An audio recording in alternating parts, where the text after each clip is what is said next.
Good afternoon, and welcome to the Editor's Podcast for the Journal of the Academy of Nutrition and Dietetics. I am Dr. Linda Snetzelaar, Editor-in-Chief of the journal.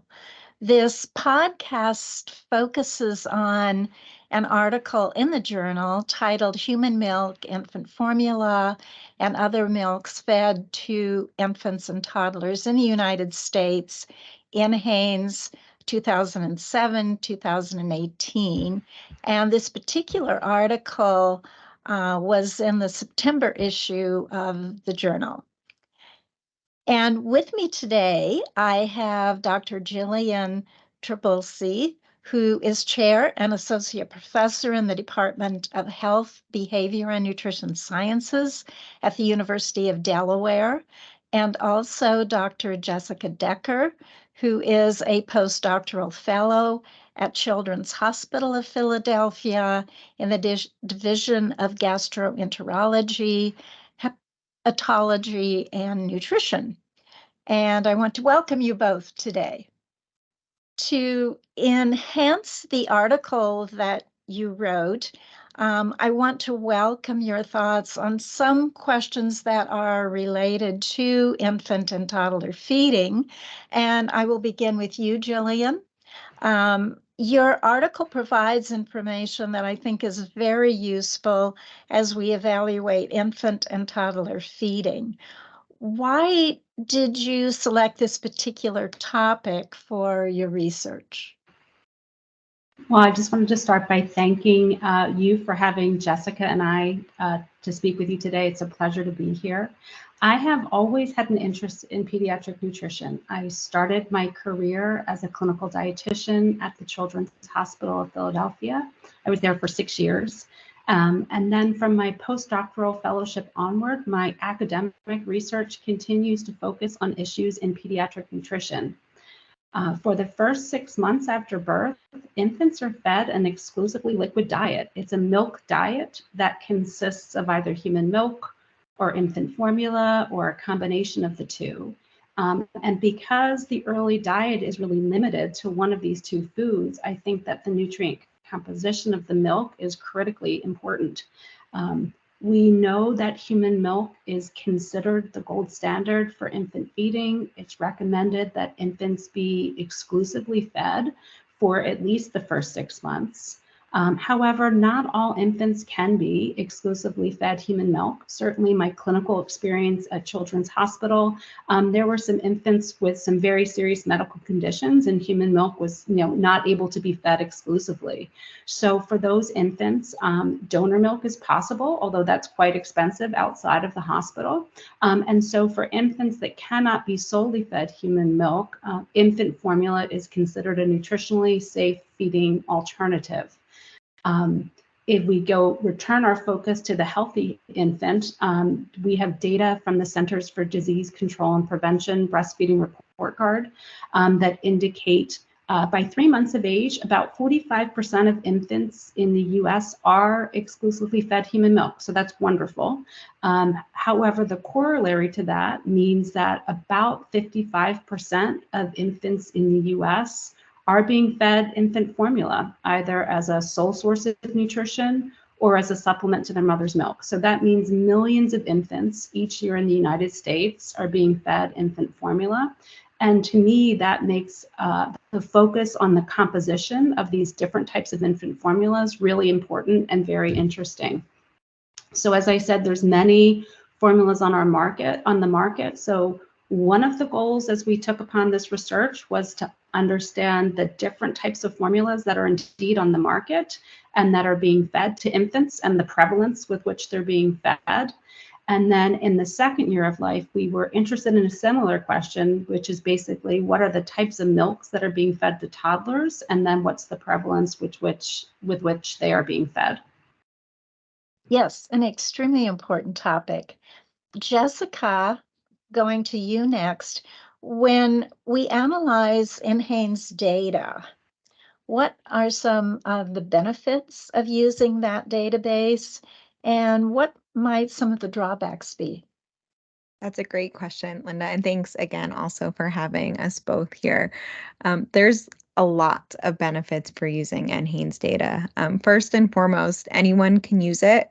I don't know that everyone knows that. Also, I was lucky enough to be introduced to NHANES data as part of a course in my doctoral studies. But it's really easy to access and go ahead online and explore and to come up with really thoughtful research questions based off of it. Another benefit that I always think about is how diet is assessed. So NHANES utilizes 22 days of 24-hour recalls for most of its participants, which really gives us a great measure of diet at the population level within our country.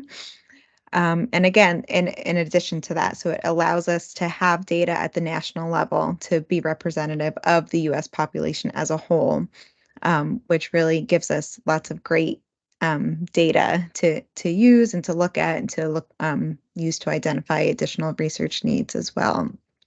Some drawbacks that come to mind, it is intended to be representative of the US population.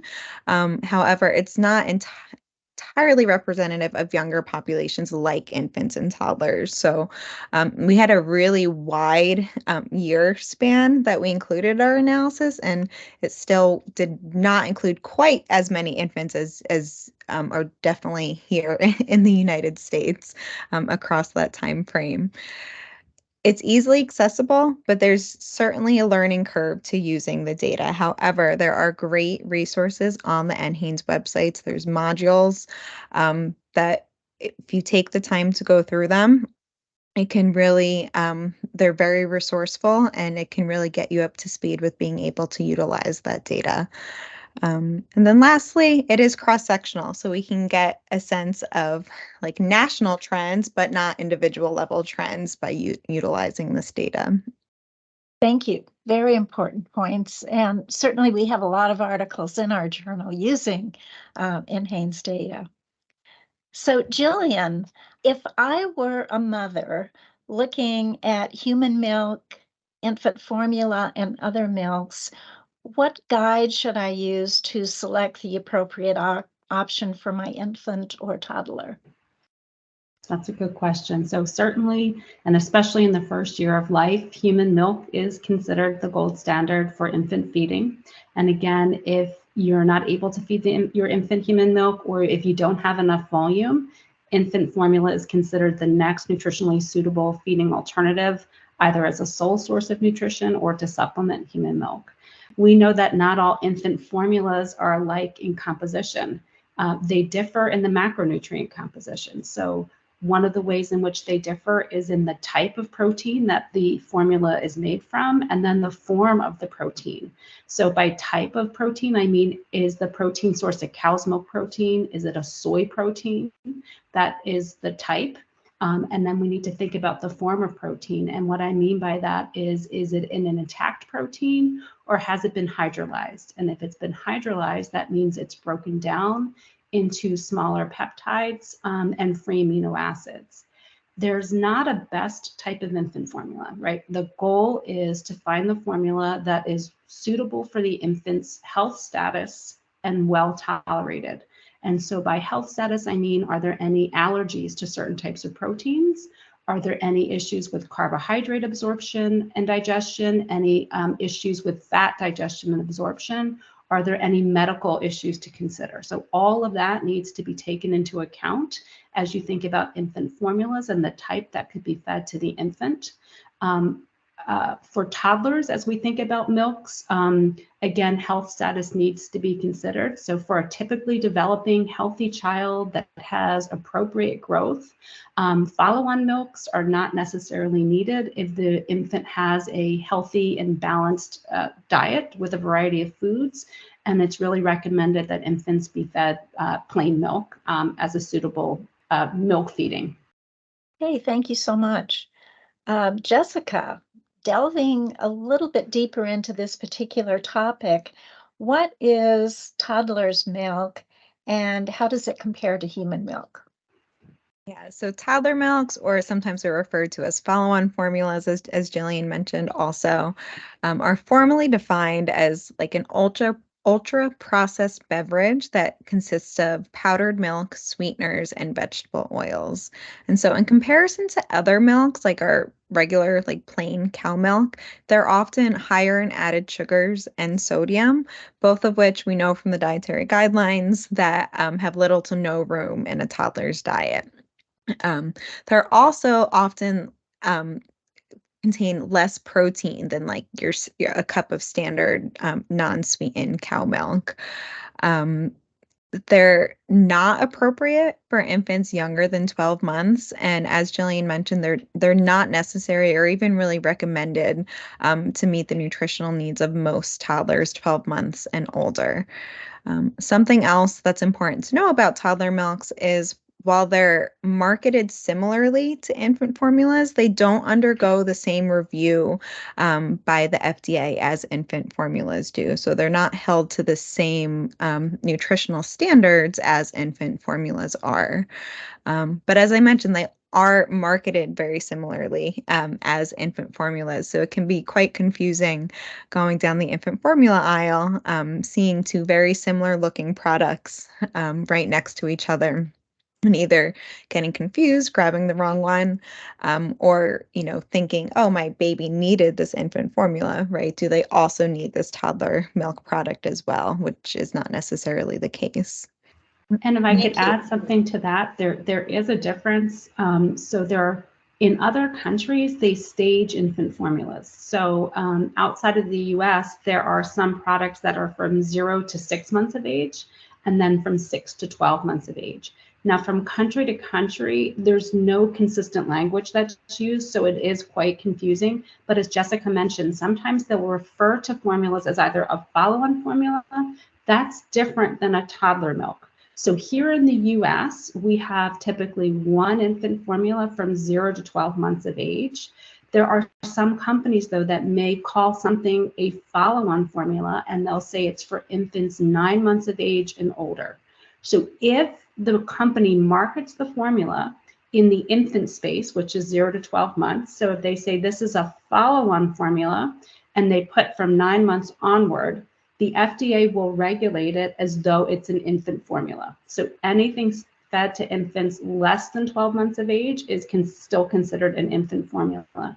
The toddler milks are really different. The toddler milks are typically marketed for 12 months and onward. And as Jessica mentioned, because they're marketed for 12 months onward, the FDA wouldn't regulate it as though it's an infant formula. It is really confusing as you walk down the baby aisle, that the array of options that are available for parents, whether it's an infant formula, a follow-on formula, or a toddler milk, I just feel like it's getting bigger and bigger, and so it is confusing, certainly for parents. I understand that. Thank you both so much, because that can be incredibly confusing to mothers. And I've walked down those aisles recently and totally agree with you. Next question, Jillian, what are some of the takeaway messages from your research? One of the things that we learned as we looked at the proportion, we started by looking at just the proportion of infants that are exclusively fed human milk. And so we noted that that had increased over the past decade. So that's wonderful that we see this increase in prevalence of infants that are exclusively fed human milk in early infancy. As we looked at the types of formulas that were being fed, and by that we mean, was it a standard formula? Was it partially hydrolyzed proteins? Was it exclusively hydrolyzed? We found that there's a higher proportion of infants being fed partially hydrolyzed proteins, or formulas that contain partially hydrolyzed proteins, in the last 5 years. And that didn't surprise us, because we've noticed that, as I said, as we look at the shelves that are, of infant formulas and what's being marketed to parents. I think it's interesting that we see this increase. These formulas, again, have proteins that are hydrolyzed to smaller peptides and free amino acids. It brings the free amino acid concentration of the infant formula actually closer to that of human milk. And these free amino acids are also of interest to us nutritionally. Free amino acids in human milk function to support the health of our intestinal villi. They provide energy sources for our enterocytes and our intestinal immune cells. And they can also bind to receptors in the gastrointestinal tract, and they can modulate both taste as well as satiation during infancy. So I think we need to learn more, but it is really interesting to me that, again, these partially hydrolyzed formulas tend to have these free amino acid concentrations that are closer to that of human milk. And right, that's one of the goals as companies think about the composition of their infant formula. They use human milk as the gold standard, right? Because ideally, it'd be wonderful if infants were only fed human milk. So they utilize that as the gold standard as they think about both the composition of the formulas, and then they also look at the physiologic outcomes of the human milk-fed infant as a target for what they would like the physiologic outcomes of a formula-fed infant to be. So then lastly, as we look at that latter half of our manuscript, we also focused on that second year of life. And it was good to see that most infants were fed an unsweet cow's milk as their milk source, which is recommended because, as Jessica said, they tend not to contain additional added sugars or oils or other such things like flavor enhancers and things like that. Okay, thank you so much. And the final question, Jessica, how might a practicing RDN in a clinical setting use this information? That's great. So Jillian touched on this a little bit, but all infant formulas in the United States differ in composition to some extent. However, nonetheless, every single product in the United States has to meet minimum and maximum nutrient requirements that are set forth by the Infant Formula Act and other FDA regulations. And that includes both name brand products and store brand formulations as well. So as Jillian said, I thought she said it well, no formula is necessarily better than the other. Right. Encouragingly, our data was consistent with that from the breastfeeding report card and shows that infants are being fed infant formula along with human milk to some extent. So that's something to keep in mind. In our data, we found that anywhere from 15 to 20% of infants were being fed a combination of human milk and infant formula. So it's important for dietitians to be aware of that as they're collecting diet history information regarding what babies are being fed. For the general population, the selection of formula type is based on so many factors. So this is also important for dietitians to be aware of. So things like health status, tolerance, cultural preference, price, and in the wake of the most recent formula shortage, availability also, right? So there's lots of things that go into how a product is decided upon. But in the clinical setting, using the ingredients list on the product or provided on the formula manufacturer's websites is really probably the best approach for identifying exactly what's in the product, and also for identifying comparable products when you might not be able to get the one that you most commonly or are usually feeding your baby. Thank you so much. I know that the details provided will be very important to dietitians working in a clinical setting. And finally, I know that in listening to this podcast, those who care about this issue will indeed have new insights into the area of toddler and infant feeding. And I thank you so much for responding to my questions today and appreciate your time and participation in the podcast. Thank you. Thank you for having us. Thank you very much.